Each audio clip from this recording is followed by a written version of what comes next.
हमारे साथ रमेश प्रभु जी भी हैं, chairman Maharashtra societies welfare association. Ramesh ji, बहुत स्वागत है आपका। जो नई हाउसिंग पॉलिसी आई है, कैसे देखते हैं आप? बहुत लोग ये भी कह रहे हैं कि बीएमसी इलेक्शंस आने वाले हैं, उसे ध्यान में रखकर इसे बनाया गया है, इसका ऐलान किया गया है, या वाकई आप देखते हैं कि जब लागू होगी तो आम लोगों को बहुत फायदा होगा?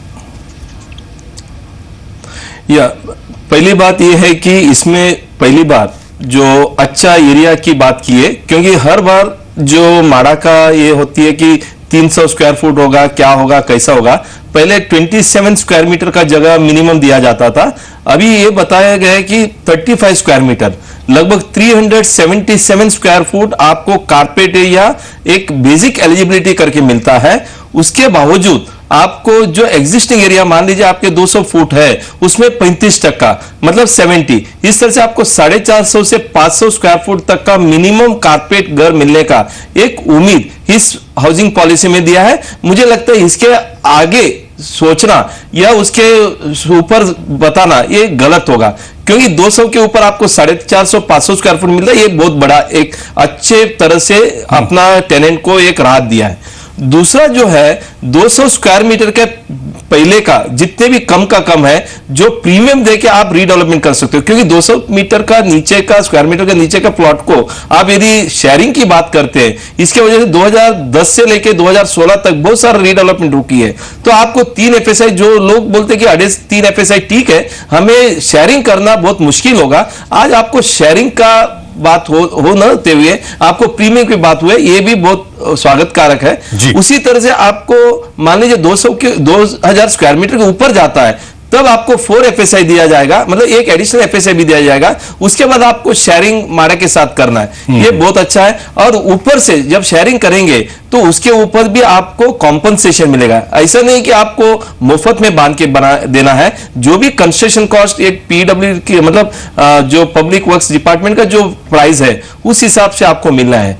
और दूसरा जो आप बांध के देने वाले वो भी आप उसी वार्ड का अलग जगह में भी दे सकते हैं, ऐसा जरूरी नहीं कि वही आपको प्लॉट में देना है। इस तरह से आप देखेंगे ये जो पॉलिसी है टेनेंट को भी अच्छा है, बिल्डर के लिए भी अच्छा है, छोटा प्लॉट के लिए भी अच्छा है, क्लस्टर डेवलपमेंट में भी अच्छा है। और दूसरा जो दिया है कि सबब में भी क्लस्टर डेवलपमेंट की बात हुई है, क्योंकि पहला सिर्फ सिटी की बात हो रही थी, अभी सबब में भी आप क्लस्टर डेवलपमेंट में जा सकते हैं। और आखिर में बहुत अच्छा जो पॉलिसी में आया है वो है ट्रांजिट कैंप। ट्रांजिट कैंप 15 साल 20 साल से लोग रह रहे हैं, वो अनधिकृत है, मतलब इलीगली ऑक्यूपाई हुआ है, उनका क्या होगा कैसा होगा मालूम नहीं था। आज ट्रांजिट कैंप में बैठे हैं, उनको भी घर देने की एक बात हुई है। तो इस तरह से आप जब देखेंगे पूरी तरह से पॉलिसी को स्वागत करके अच्छा है। और मैं समझता हूं ये जब हम लेआउट का FSI है, बाकी का आपका फंजिबल FSI वो ये देखते हैं 5 से 6 FSI तक जाता है, जो बिल्डर लोगों को स्वागत करके, टेनेंट के लिए स्वागत करके और माड़ा के लिए भी स्वागत है, गवर्नमेंट के लिए भी अच्छा है। जी, हालांकि एक एडिशनल FSI की जो बात होती है, अभी पंकज कपूर हमारे साथ हैं, वो ये कहते हैं कि जब प्रीमियम देकर आप FSI लेंगे तो क्या वो वायबल होगा बिल्डर्स के लिए? ये एक एरिया है जहां पर कुछ सोचना होगा। आपको भी लगता है कि ये थोड़ा सा सोचने वाला विषय है? नहीं, जरूर ये सोचने वाली है। फिर भी जब हम कंपेयर करते हैं, पहले भी प्रीमियम लिया जाता था, सब कुछ था, ऐसा नहीं कि नया प्रीमियम आपको जब टैक्सेस की बात आती है तो हम यही चाहते हैं कि गवर्नमेंट को कम से कम टैक्स लगाना चाहिए। देखिए, जो फंजिबल FSI दिया जाता है 35% जो एग्जिस्टिंग टेनेंट के लिए, उसके ऊपर तो आपको प्रीमियम नहीं देना है। जो प्रीमियम आपको देना है, पहला जो था आपको शेयरिंग करना था, जिसको 15,000 20,000 का रेट मुंबई में चलता है, वो आप शेयरिंग करना है। उसके जगह में आपको रेडी रेकनर का 40% या 50% रेडी रेकनर का कीमत से आपको जब देना है, रेडी रेकनर का कीमत मतलब 4,000 5,000 होता है, उसका 50% मतलब 2,000 2,500 रुपए पर स्क्वायर फुट होता है। वो अच्छा है, क्योंकि बांध के आपको देना वो थोड़ा सा मुश्किल होती है। इसलिए मुझे लगता है प्रीमियम कम होना चाहिए, मैं मानता हूं, लेकिन बहुत आशा करना गवर्नमेंट से मुझे लगता है वो मुमकिन नहीं है। जो पॉलिसी आया इसी तरह से ये कंटिन्यू होती है तो मुझे लगता है ये स्वागत कारक है। जो पॉलिसी है जो 2010 से रुका हुआ था, आज BMC का इलेक्शन की वजह से या नया गवर्नमेंट का एक अलग सोच से ये जो हुआ है, अफोर्डेबल हाउसिंग फॉर ऑल का जो धोरणा है उसके ऊपर से भी हुआ है, मुझे लगता है ये स्वागत कारक है। और प्रीमियम में कम करना चाहिए। और अफोर्डेबल हाउसिंग के लिए जो स्टैम्प ड्यूटी, रजिस्ट्रेशन और जीएसटी आने के बाद कोई राहत मिलना है वो तो मिलने वाला ही है। ऐसा नहीं कि आप 35 स्क्वायर मीटर के नीचे करते हो और आप मिनिस्ट्री से परमिशन लेते हो, आपको सर्विस टैक्स नहीं देना होगा, वैट में भी आपको राहत मिल सकता है, स्टैम्प ड्यूटी में भी राहत मिल सकता है। ये अगला कदम है वो जो होगा। लेकिन आज जो पॉलिसी गवर्नमेंट ने जो लाया है with premium, I think it is a welcome move.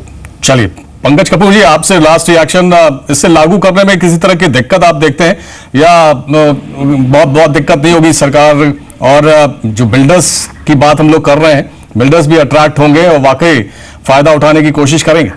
देखिए, सिटी की जरूरत है और लोगों की जरूरत है, हमें अफोर्डेबल हाउसिंग की ज्यादा से ज्यादा जरूरत है। आज की जो प्रोडक्ट की सेटिंग है वो इन्वेंट्री बढ़ रही है और माल नहीं बिक रहा है। तो एक जो गवर्नमेंट का जो उद्देश्य रहा है वो ये है कि जितनी ज्यादा अफोर्डेबल हाउसिंग आ जाए और जितना रीडेवलपमेंट। आज अगर हम सिटी की प्रॉब्लम देखिए तो जो कंजेशन हो गया है और जिस हिसाब से इंफ्रास्ट्रक्चर की मेजर इशू हो गई है, इसके लिए एक बहुत बड़ी जरूरत है कि हम आपकी पुरानी डेंसिटी है उसका रीडिस्ट्रीब्यूशन करें। और जब तक हम क्लस्टर रीडेवलपमेंट नहीं करेंगे तब तक हम नई रोड और वाइडर रोड नहीं बना सकते, तब तक हम इसकी प्रॉब्लम सॉल्व नहीं कर सकते। तो आज की एग्जिस्टिंग प्रॉब्लम और एग्जिस्टिंग और फ्यूचर की रिक्वायरमेंट को देखते हुए बहुत ही अच्छी पॉलिसी है, मैं इसका सीरियसली स्वागत करता हूँ। जी चलिए, बहुत शुक्रिया पंकज कपूर जी आपका और रमेश प्रभु जी आपका, और अनुराग हमारे संवाददाता, हमारे सहयोगी, वो भी मुंबई से हमारे साथ थे। अनुराग, आपका भी बहुत धन्यवाद इस चर्चा में हमारे साथ रहने के लिए। तो एक अच्छी पॉलिसी है, सभी का ये कहना बहुत अच्छी पॉलिसी है। अफोर्डेबल हाउस अगर लोगों को मिलता है तो उससे अच्छी क्या बात हो सकती है। और उससे भी बड़ी बात यह कि जो स्लगिश रियल एस्टेट सेक्टर है वहां पर भी तेजी आने की उम्मीद है अगर ये पॉलिसी पूरी शिद्दत से लागू होती है। तो एक छोटे से ब्रेक ले रुक रहे हैं, बहुत जल्द वापस आएंगे।